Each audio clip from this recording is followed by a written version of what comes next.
பாலியல் வன்கொடுமை செய்து மூதாட்டியை கொலை செய்த 19 வயது இளைஞர். நமது சேனல்ல பார்த்தீங்கன்னா, தினமும் பல்வேறு விதமான கிரைம் தொடர்பான நியூஸ்கள உடனுக்குடன் பதிவேற்றம் பண்ணிட்டு வரோம். நீங்க இது போன்ற நியூஸ உடனுக்குடன் தெரிஞ்சுக்கணும்னா, மறக்காம நமது சேனல சப்ஸ்கிரைப் பண்ணி டெய்லி நம்ம போடக்கூடிய வீடியோவுக்கு உங்களுடைய ஆதரவ தெரிவிங்க.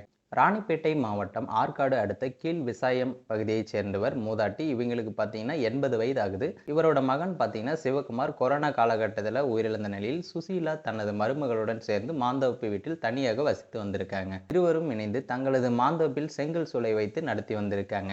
இந்த நிலையில் பார்த்தீங்கன்னா நேற்று மாலை மாந்தோப்பிற்கு மது போதையில் வந்த இளைஞர் ஒருவர் வீட்டிற்குள் நுழைந்து மூதாட்டியிடம் ரகளையில் ஈடுபட்டிருக்காரு. அது மட்டும் இல்லாம பாலியல் ரீதியாக அத்துமீறவும் முயன்றிருக்காங்க.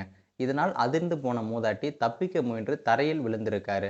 இதையடுத்து அவரை பாலியல் ரீதியாக துன்புறுத்தி கொலையும் செஞ்சிருக்காரு. இந்த சம்பவத்தை அறிந்த போலீசார் பார்த்தீங்கன்னா விரைந்து வந்து ஆற்காடு நகர போலீசார் மூதாட்டியின் உடலை கைப்பற்றி பிரேத பரிசோதனைக்காக வேலூர் அடுக்கம்பாறை அரசு மருத்துவமனைக்கும் அனுப்பி வச்சிருக்காங்க. இது குறித்து மூதாட்டியின் மருமகள் அளித்த புகாரில் வழக்கு பதிவு செய்த ஆற்காடு நகர போலீசார் நந்தகுமார் என்ற அந்த 19 வயதான இளைஞரை கைது செய்து இப்ப சிறையிலும் அடைச்சிருக்காங்க. இந்த சம்பவம் பார்த்தீங்கன்னா அப்பகுதி மக்களிடையே பெரும் சோகத்தை ஏற்படுத்தியிருக்கு. அனைவருக்கும் கட்டாயம் பார்த்தீங்கன்னா தனிமனித ஒழுக்கம்ன்றது கண்டிப்பா தேவை. தண்டனைகளை கடுமையாக்கப்பட்டால் மட்டுமே குற்றங்களும் குறையும். மேலும் இது போன்ற வீடியோக்களை உடனுக்குடன் காண மறக்காம நமது சேனலை சப்ஸ்கிரைப் பண்ணி டெய்லி நம்ம போடக்கூடிய வீடியோவுக்கு உங்களுடைய ஆதரவை தெரிவிங்க.